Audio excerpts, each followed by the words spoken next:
vous avez, Monsieur Milan, jeté un pont, une passerelle vers le rapport de Madame Rose sur la restauration de la nature. Chère Madame Rose, je vous invite à présenter votre projet de rapport. Ensuite, après vous, nous entendrons toute une série de collègues, rapporteurs fictifs et d'autres collègues qui souhaitent prendre la parole doivent se manifester auprès du secrétariat. Madame Rose, vous avez la parole. Merci, Monsieur le Président. La loi sur la restauration de la nature, c'est un des éléments clés de la stratégie de l'Union européenne sur la biodiversité à l'horizon 2030. Dans sa résolution du 16 janvier 2020, notre Parlement demandait que l'Union européenne et ses États membres se fixent des objectifs juridiquement contraignants, notamment des objectifs spécifiques pour restaurer au moins 30% des écosystèmes marins dégradés au niveau de l'Union d'ici 2030.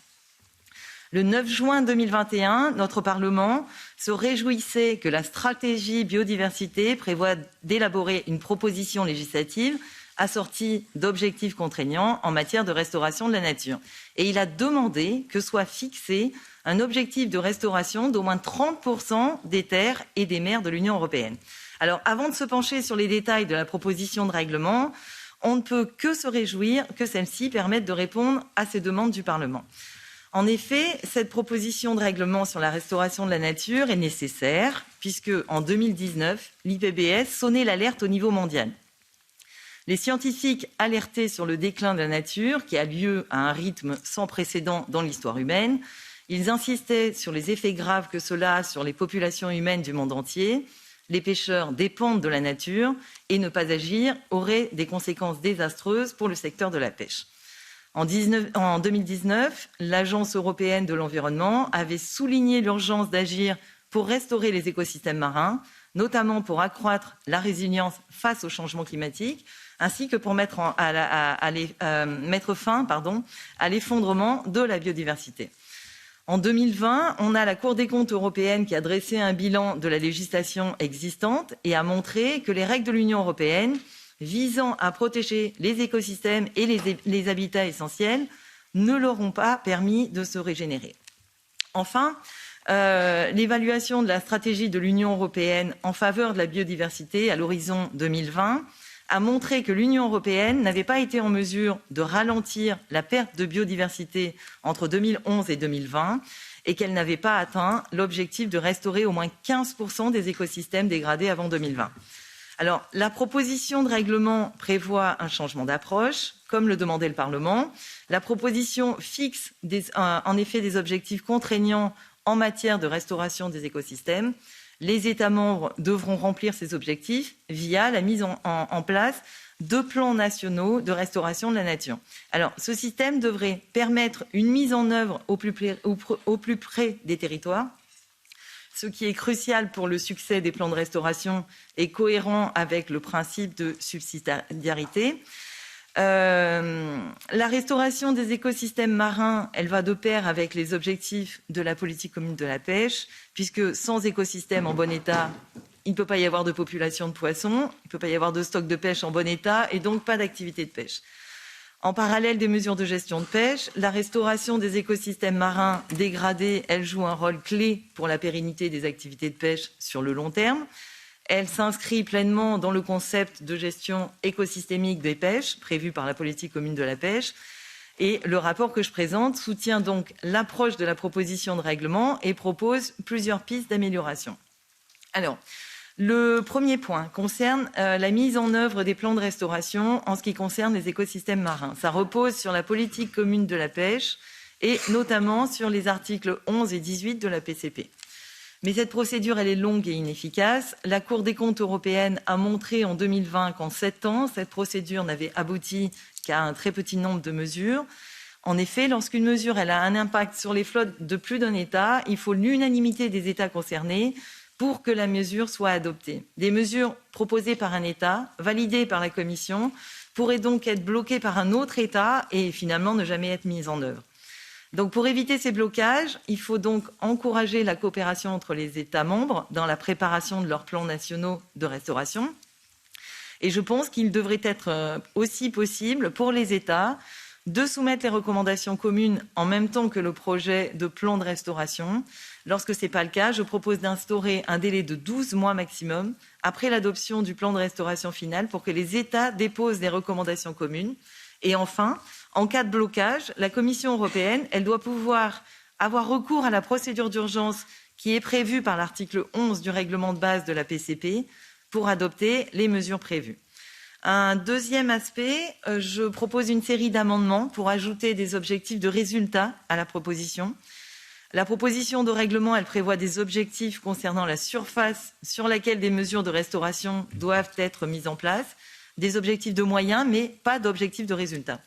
Donc je m'appuie sur les résolutions du Parlement européen, sur les recommandations de l'IUCN, sur la stratégie biodiversité de l'Union européenne, et je propose d'inclure des objectifs de restaurer au moins 30% des écosystèmes dégradés d'ici 2030, 60 d'ici 2040 et 90 d'ici 2050.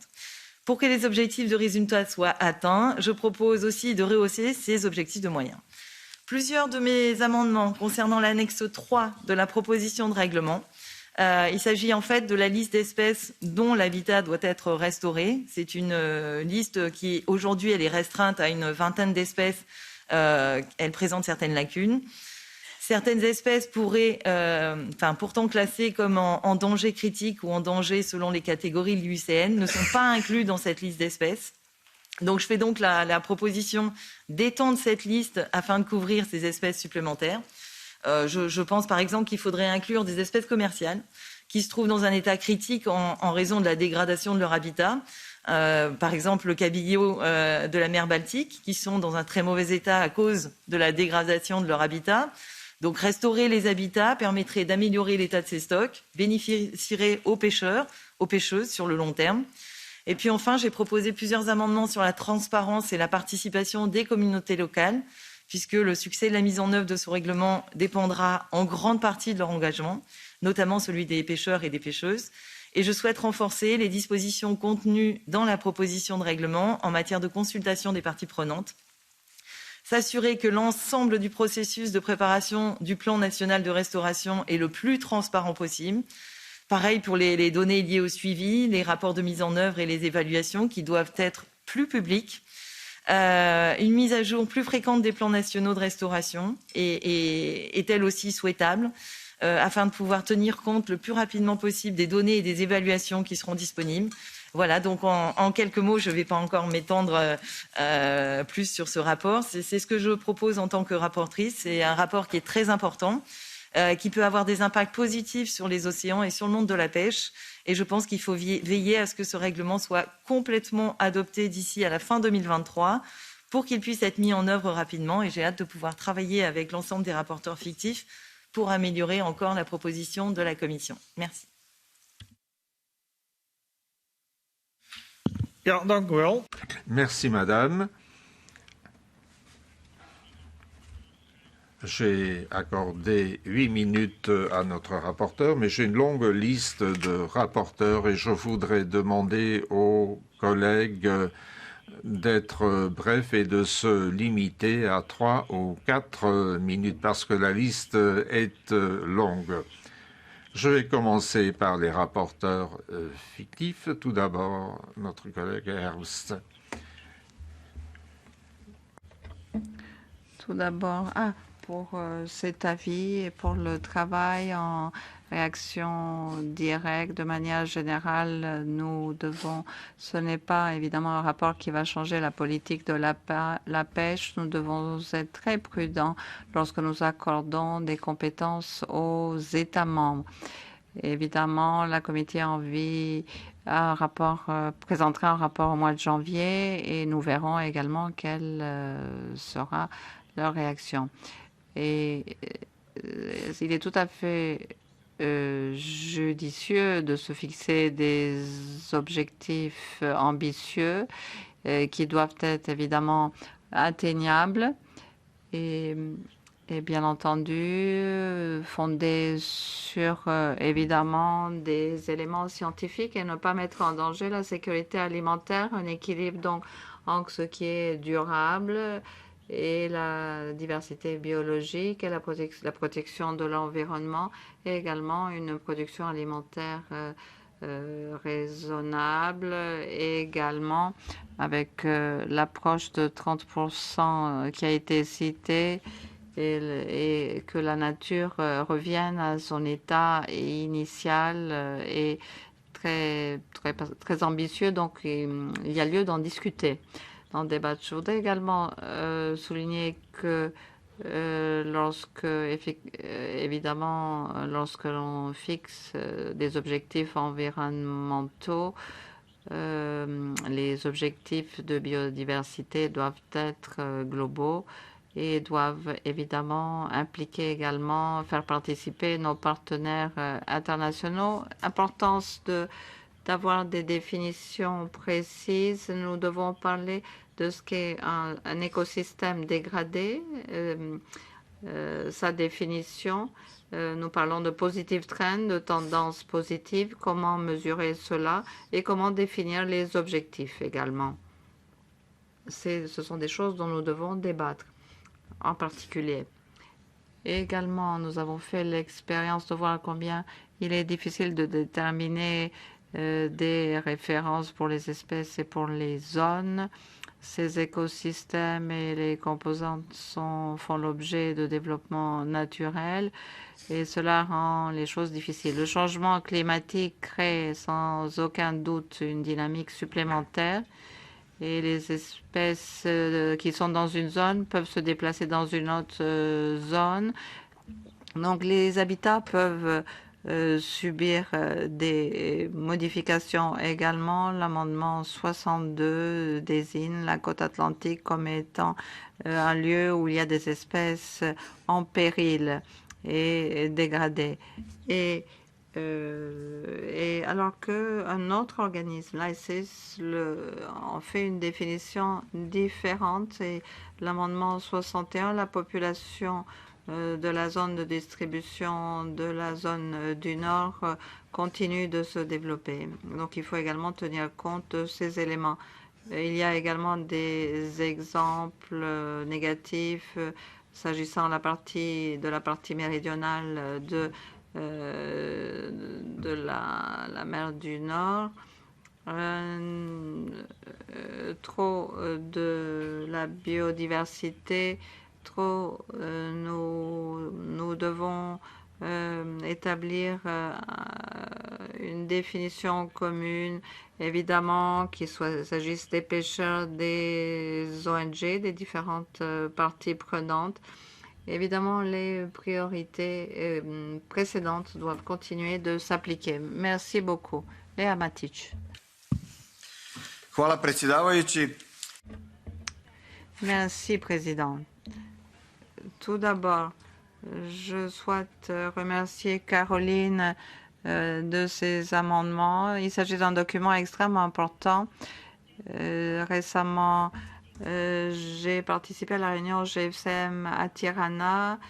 Nous avons conclu que les pays d'Afrique du Nord commencent à suivre une approche plus sérieuse des problèmes. Il est important de mettre en place des mesures pour protéger les zones marines. En Méditerranée, nos mers doivent devenir résilientes si nous voulons faire face au changement climatique, la biodiversité et lutter contre la destruction des écosystèmes. Il y a lieu de restaurer les océans. En ce sens, nous devons préparer nos stratégies et nos objectifs. La conservation a un effet positif sur la pêche et le secteur de la pêche. Je me suis souvent entretenue avec les représentants des pêcheurs en Croatie et ils nous parlent des effets positifs des mesures dans le sud de l'Adriatique. Nous avons besoin de mesures urgentes afin de restaurer 30% de l'écosystème d'ici à 2030.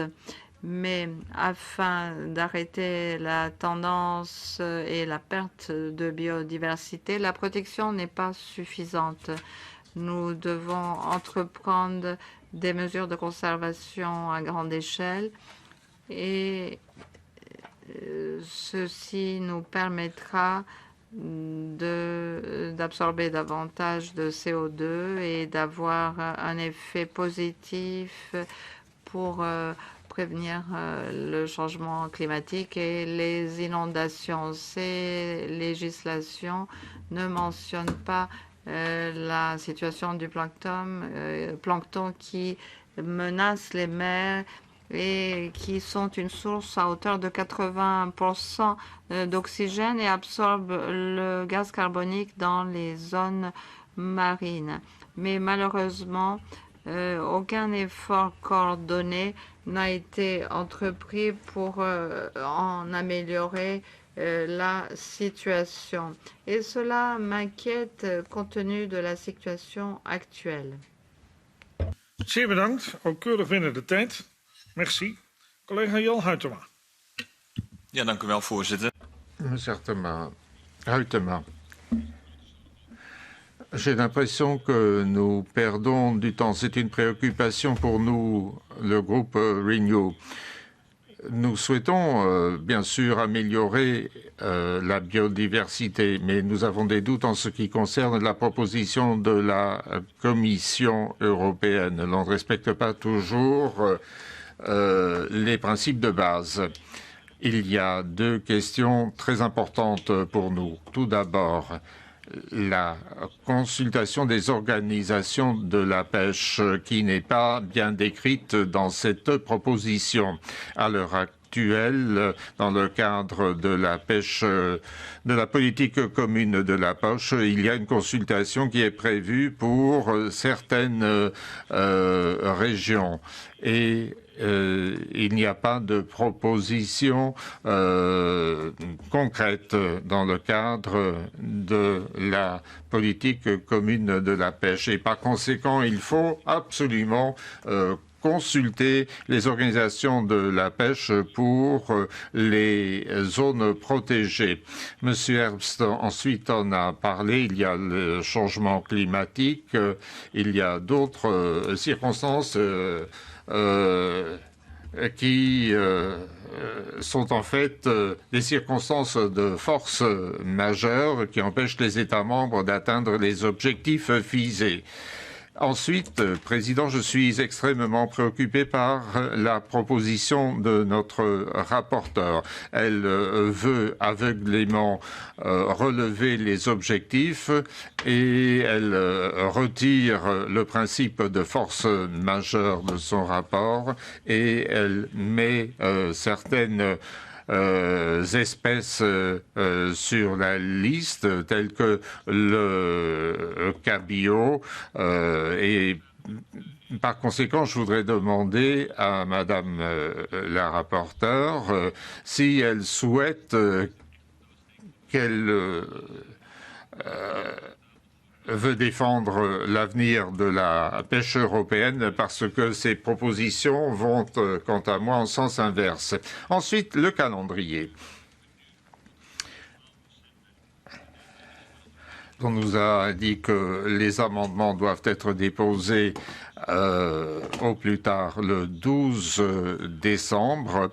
Il faut que nous ayons le temps d'examiner de près la proposition de la Commission. Il faut que nous puissions jouer pleinement notre rôle de député européen.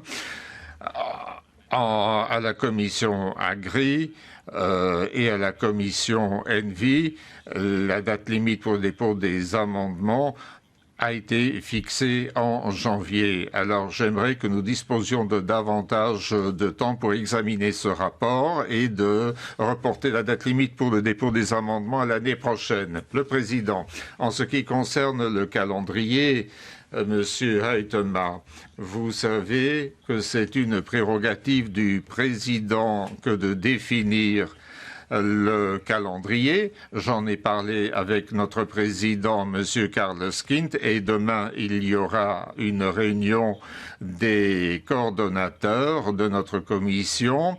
Et je propose que demain, votre observation soit examinée demain avec le président et les coordonnateurs, en tenant compte aussi des souhaits de Madame Rose. Je pense que ce point pourra effectivement être abordé, discuté. Vous avez demandé de reporter la date pour le dépôt des amendements à l'année prochaine. Nous allons examiner cela à la réunion des coordonnateurs. Monsieur Reysen, merci à notre rapporteur pour son rapport et ses explications. J'ajouterai que nos amendements à cette proposition de la Commission vont dans un sens très différent de ce que propose notre rapporteur. Mais le sujet est important pour nous tous. Pour nous, il est évident que nous devons définir et appliquer une approche intégrale et intégrée pour la nature, la restauration de la nature pour les lieux publics dans lesquels l'on vit, l'on pêche, et il faut promouvoir la biodiversité et protéger la nature. Maintenant, pour ce qui est d'une approche intégrée, eh bien, il faut que tous les intérêts soient pris en compte, et cela de la façon la plus harmonieuse possible. Et cela, on ne le fait pas en plaçant un objectif au-dessus de tous les autres. Et je me réfère là à la réalisation des objectifs en matière de nature. J'ai l'impression, je l'ai déjà dit, qu'avec cette proposition de la Commission, nous allons commettre une erreur fondamentale. Car ces objectifs concernant la nature risquent de primer sur beaucoup d'autres objectifs. Par ce règlement, l'approche de la Commission dépasse le cadre de Natura 2000. Monsieur Huytema l'a évoqué. Dans la proposition de la Commission, il est dit dans quelle mesure l'on peut s'écarter des objectifs concernant la nature. Il s'agit de la force majeure ou lorsque l'intérêt public prime. Mais l'on ne tient pas compte des aspects économiques et sociaux. C'est une erreur grave à mon avis et je vais essayer de déposer un amendement dans ce sens parce qu'il est crucial de prévoir dans le règlement un équilibre entre les intérêts de la nature et les intérêts dans d'autres domaines. Notre rapporteur a voulu encore renforcer les objectifs. Personnellement, je pense qu'il faut quand même faire preuve d'un peu plus de réalisme. Et pour ce qui est de l'élargissement, de l'extension de la liste des espèces, nous avons des doutes. Notre rapporteur de reprendre dans ce règlement certaines espèces commerciales. À mon avis, il ne faut pas le faire parce que l'on risque d'arriver à une interdiction de pêche de ces espèces. Et ce que nous appelons de nos voeux, ce que nous souhaitons, c'est une pêche durable. Et j'ai l'impression que notre rapporteur, quant à elle, souhaite plutôt interdire, bloquer certaines pêches. Merci, Madame Hazekamp. Merci à Caroline de son rapport qui est excellent. Plus d'1 million d'espèces de la faune et de la flore risquent de disparaître de par le monde sur la terre et dans les mers. 80% des mers européennes perdent énormément de biodiversité et la pêche commerciale est la principale menace pour la biodiversité. Par conséquent, le règlement sur la restauration de la nature vient à point nommé, car il faut essayer de restaurer les écosystèmes qui ont subi des dégâts. Il fallait le faire d'ici 2020, mais cela n'a pas été couronné de succès.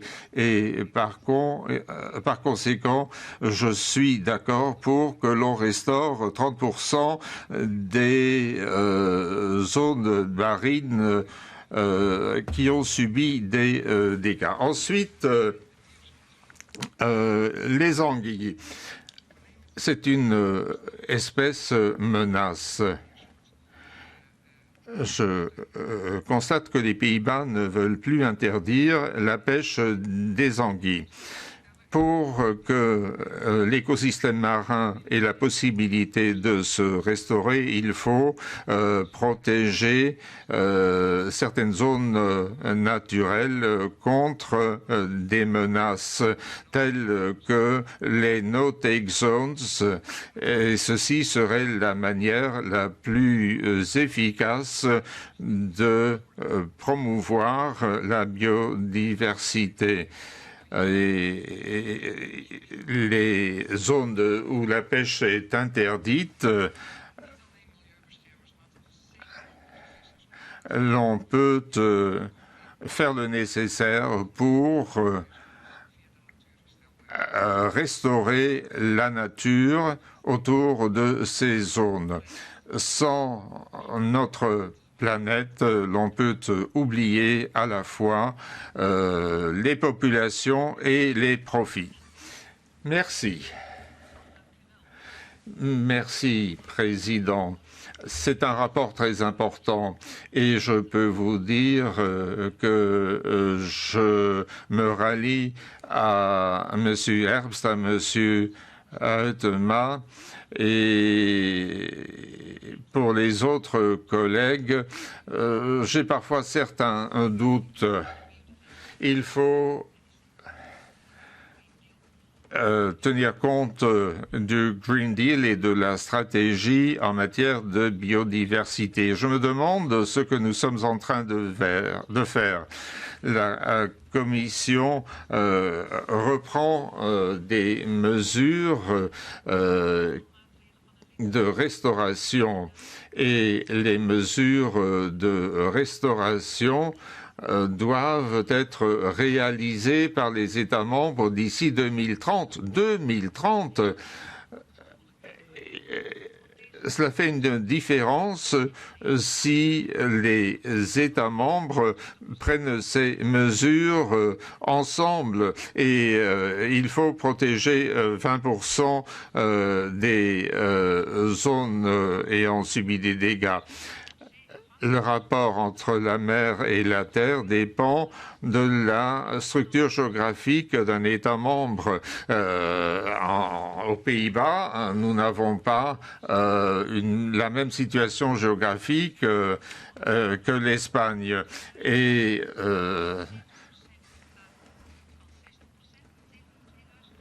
l'on constate que les objectifs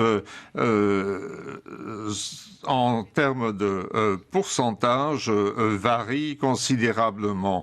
100%, cela ne sera jamais atteint. Ces mesures ne pourront pas être appliquées sur la base des avis scientifiques. Eh bien, Monsieur Thomas a dit la même chose. De quoi parlons-nous lorsque l'on se réfère aux avis scientifiques? L'on a parlé du Brexit.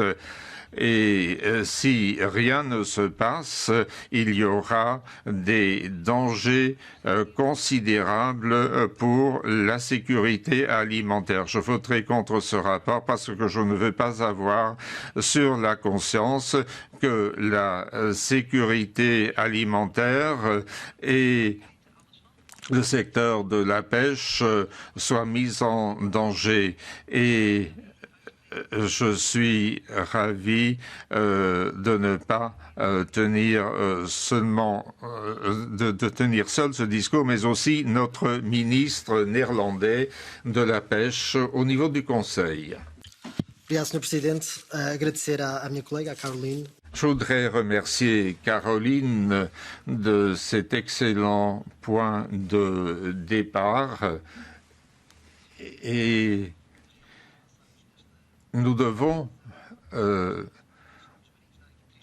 tenir compte de 3 points fondamentaux après avoir écouté certaines interventions.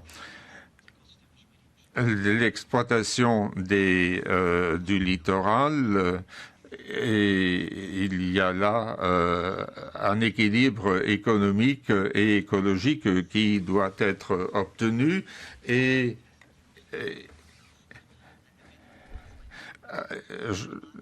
donc, c'est un exemple clair que nous devons faire davantage et trouver des solutions en matière de restauration de la nature et par exemple des littorales, et cela pour le secteur de la pêche. Là, il faut faire des choses à court et à moyen terme en nous fondant sur les situations économiques de nos communautés affectées par ces modifications. Au niveau social, nous devons mettre l'accent sur la résilience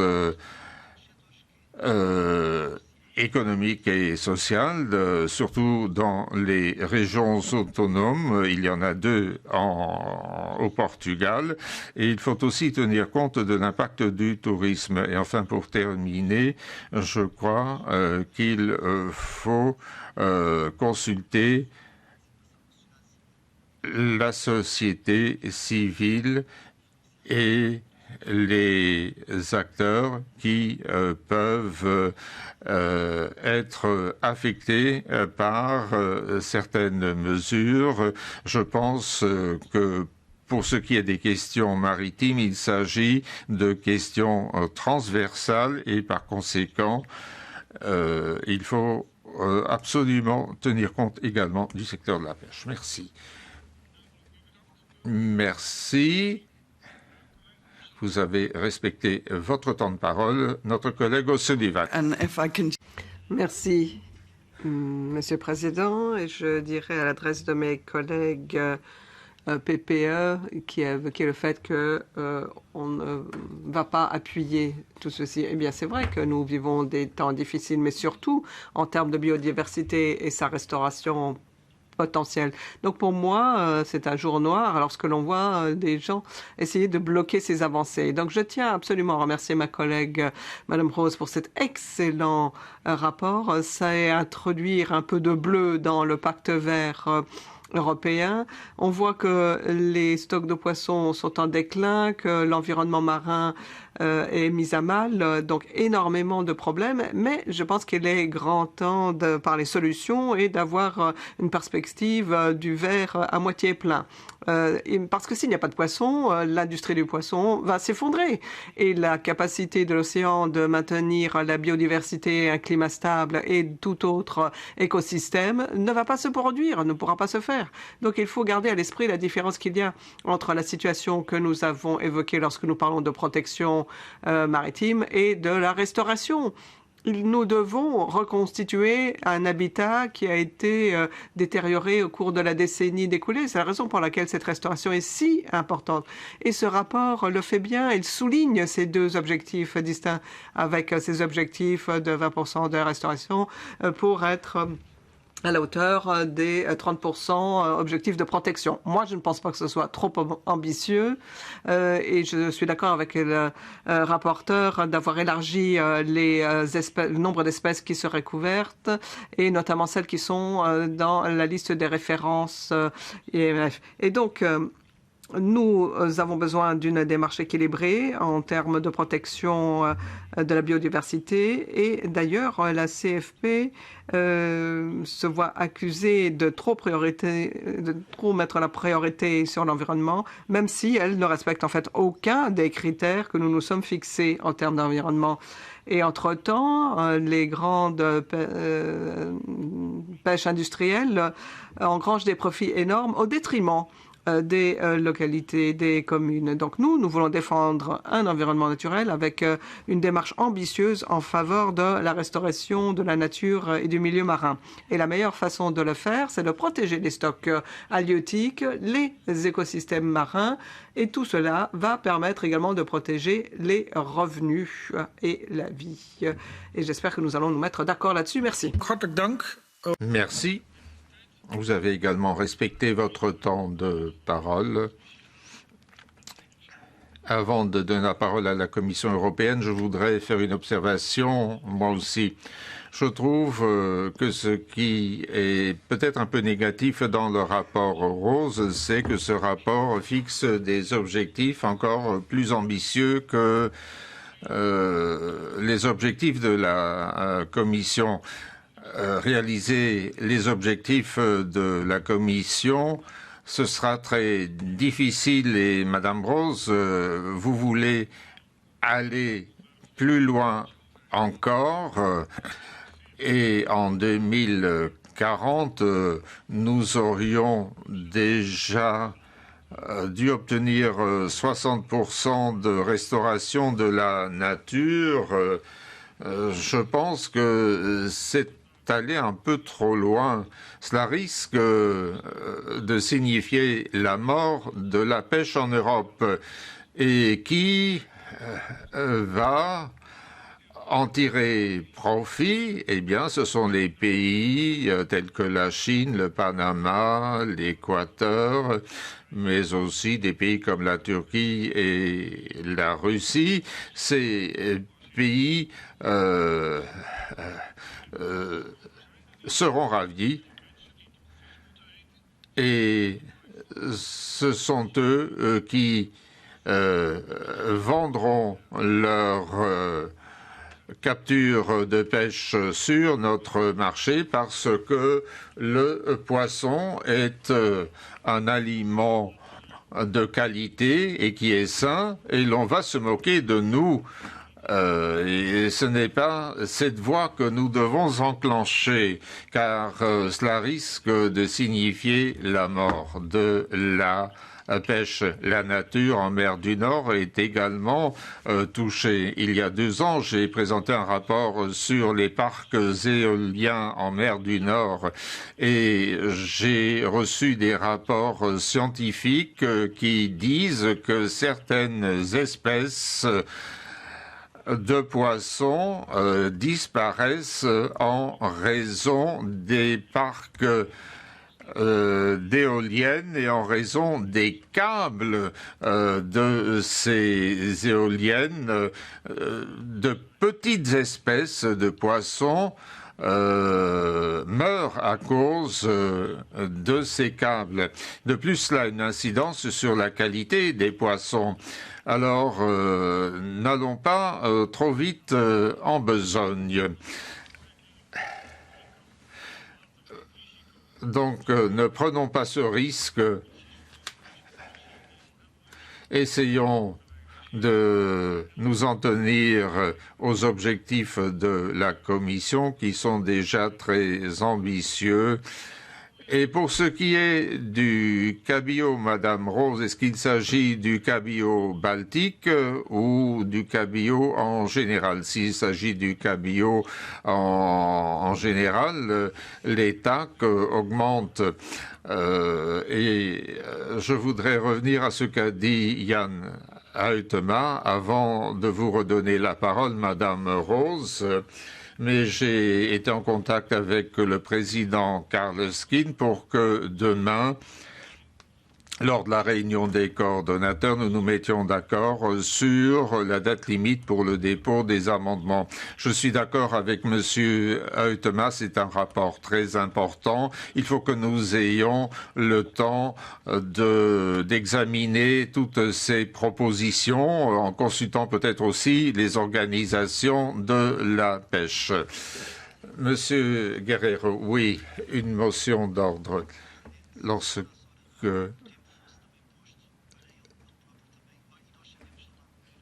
le président insiste pour que le temps de parole soit respecté par tous les orateurs.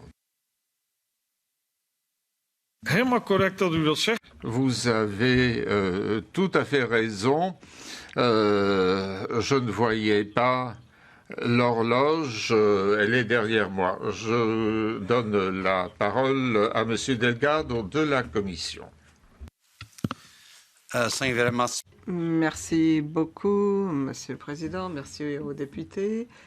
Nous allons revenir bien sûr sur la question de la restauration. Nous avons bien écouté les différentes interventions. Alors évidemment, c'est un résultat essentiel en termes de biodiversité. Cela relève également du pacte vert.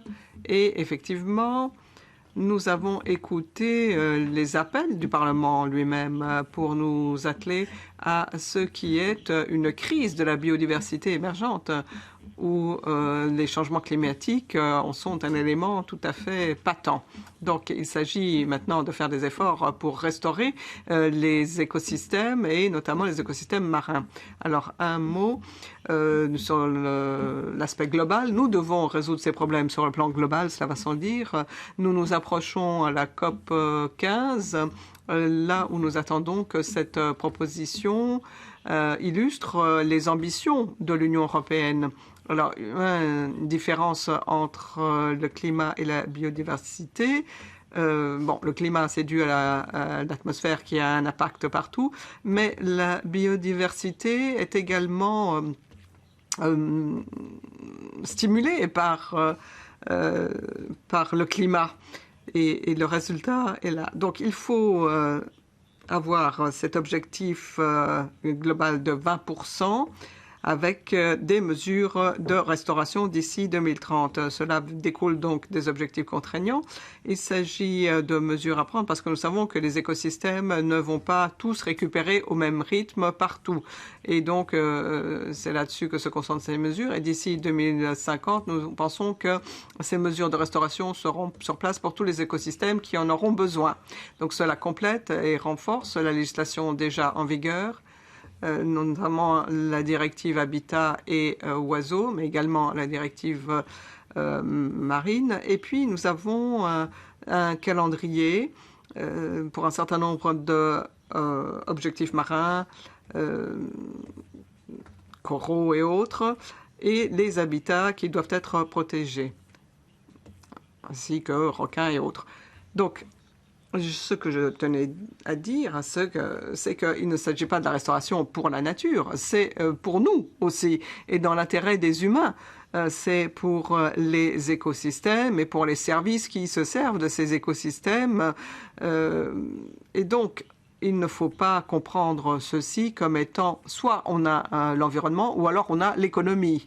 Au contraire, nous voulons qu'il y ait plus de services que la nature nous apporte pour nos sociétés et pour notre économie, et en particulier pour la pêche, parce que des habitats marins restaurés apportent des zones de frais, y compris pour des poissons exploités sur le plan commercial. Et donc, c'est absolument fondamental pour la sécurité alimentaire sur le long terme. Et d'ailleurs, il y a une étude du Centre commun de recherche qui a montré que la restauration des coraux, c'est la meilleure politique d'assurance pour la sécurité alimentaire. Donc, lorsque nous restaurons ces environnements marins, eh bien, la population halieutique peut se reprendre et il y a donc plus de stocks et plus de TAC. Et nous avons également besoin de cette transition vers la durabilité. Il faudra adapter un certain nombre de pratiques au vu de cette transition. Et donc, certaines activités de pêche vont devoir s'adapter pour contribuer à la restauration de ces environnements maritimes et halieutiques. Mais c'est impératif pour la durée sur le long terme de ces écosystèmes et également pour les bénéfices à long terme de tout le secteur de la pêche et des pêcheurs et de nos sociétés, en fin de compte. Cela dépend. Ils sont dépendants de tout cela et il y en a d'autres, l'économie bleue, le tourisme, j'en passe et des meilleurs. Donc, dans l'esprit de cette proposition, les États membres vont devoir mener à bien leur plan de restauration en coopération avec la consultation des communautés locales, les parties prenantes et tout particulièrement la communauté scientifique et le secteur de la pêche. Alors, un mot sur la PCP. Il s'agit de mettre en place une démarche qui se base sur les différents écosystèmes pour s'assurer que l'impact des activités de la pêche soit minimisé et qu'il y ait des synergies avec les autres objectifs de restauration. Mais pour parvenir aux objectifs de restauration, les États membres vont devoir faire un usage plein et entier des possibilités qui sont apportées par la PCP par le biais de ces mesures de restauration, ce qui signifie travailler de façon efficace pour établir les mesures nécessaires de gestion de la pêche sur le plan national, mais également dans le cadre de groupes régionaux. Et donc, Monsieur le Président, nous sommes relativement positifs à propos de cet avis qui a été rédigé par Madame Caroline Roux, ce qui va tout à fait dans le sens de la proposition de la Commission, qui est ambitieuse, mais je tenais à exprimer l'espoir d'une coopération forte et fructueuse avec la Commission pêche pour cette proposition, parce que pour nous, c'est essentiel pour qu'il y ait un avenir viable pour tous, et en particulier pour les pêcheurs, pour les communautés locales, pour le secteur de la pêche, parce que l'ensemble du secteur de la pêche peut bénéficier de ces mesures de restauration de l'environnement marin. Merci de cette présentation très claire. Je donne la parole à Madame Rose pour ses conclusions. Merci, Monsieur le Président, et merci à vous toutes et tous pour vos commentaires et merci à la Commission pour vos retours. Je vois qu'en fait, on a des préoccupations en commun, mais qu'on va avoir beaucoup de travail à faire pour trouver les meilleures solutions. Avant tout, moi, je pense qu'il faut avoir à l'esprit que si on n'agit pas sur le secteur, si on n'agit pas aujourd'hui par rapport à la biodiversité, à la dégradation des habitats marins, le secteur de la pêche finira par être en danger. Le changement climatique, il va nous mettre dans une situation très délicate et il faut qu'on agisse fort pour améliorer la résilience des écosystèmes marins. Sans les écosystèmes marins en bon état, pas de stock de pêche, pas de pêche non plus, et donc je pense que nous devons, qu'on doit éviter absolument cette situation. On ne va pas pouvoir regarder selon les choses à court terme. Il faut regarder à long terme. Sur les commentaires, Monsieur Herbst, vous avez parlé de sécurité alimentaire. Il y a d'autres personnes aussi qui ont parlé de sécurité alimentaire et je partage tout à fait cet objectif. Aujourd'hui, la dégradation des habitats, c'est un vrai danger pour les stocks de poissons et au final pour les activités de pêche. Je ne pense pas que la restauration des habitats soit contraire à la sécurité alimentaire, bien au contraire. Sur l'impact du changement climatique, je pense qu'il est important de le prendre en compte. La proposition de la Commission, elle prend cela en compte, puisque l'impact du changement climatique est un des critères qui permettent de déroger aux obligations de restauration des habitats.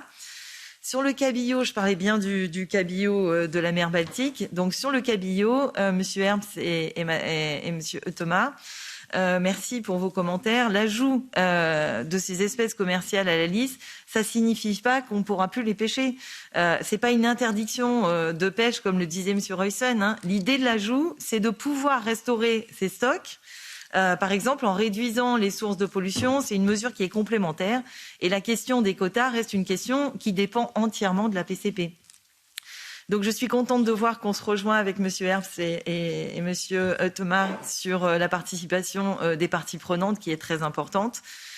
Et sur les objectifs, Madame Pierrick, il faut faire la différence entre les objectifs de restauration et les objectifs en ce qui concerne la part des zones dans laquelle des mesures doivent être prises. Il faut aussi faire attention de quoi on parle quand on a des pourcentages, puisque les pourcentages sont calculés par rapport aux habitats listés à l'annexe 2, et selon les informations qu'on a reçues, les habitats listés à l'annexe 2 concernent à peu près 6% des eaux marines européennes. Donc, quand on a un objectif d'avoir des mesures sur 30% des habitats listés en annexe, l'objectif, c'est d'avoir des mesures sur 2% des eaux maritimes européennes. Et en général, la restauration des habitats, elle ne met absolument pas en danger la pêche. C'est la seule façon, justement, de sauver la pêche sur le long terme. Pour ce qui est de la deadline, sur la proposition du règlement, elle a été publiée, en fait, la proposition de règlement en juin dernier. Donc, ça fait 6 mois que tous les groupes politiques ont pu travailler sur cette proposition. Quand j'ai préparé le calendrier en lien avec le secrétariat, j'ai voulu prévoir une période de discussion entre shadows suffisamment longue pour que nous ayons la possibilité de travailler dans de bonnes conditions. Au départ, la deadline pour les amendements, elle était fixée au 8 décembre, donc dans une semaine. Puis elle a été décalée au 12. Puis, à la demande du groupe Renew, on l'avait décalée au 16 décembre. Donc moi, je ne souhaite pas que la date soit décalée davantage pour plusieurs raisons, puisque je pense qu'il faut que notre opinion elle soit adoptée suffisamment tôt. Quand la commission Envie travaillera encore, et si on veut que notre commission elle ait de l'influence. Je souhaite aussi que nous ayons du temps pour la négociation des compromis et pour que nos équipes puissent travailler dans de bonnes conditions. Et je pense qu'un décalage du dépôt des amendements à janvier remettrait ça en cause. Mais on va pouvoir en discuter demain en réunion des coordinateurs pour trouver une solution qui convienne à tous les groupes. Et je vous remercie à toutes et tous. Merci. Ja, dank u wel. Merci, Madame la rapporteure. À la demande de Réunion et du PPE, nous discuterons de ce point à la réunion des coordonnateurs et nous définirons vraisemblablement une nouvelle date pour le dépôt des amendements. Nous sommes arrivés à la fin de notre réunion de ce matin. Je souhaite vous revoir cet après-midi à 14h30. Bon appétit.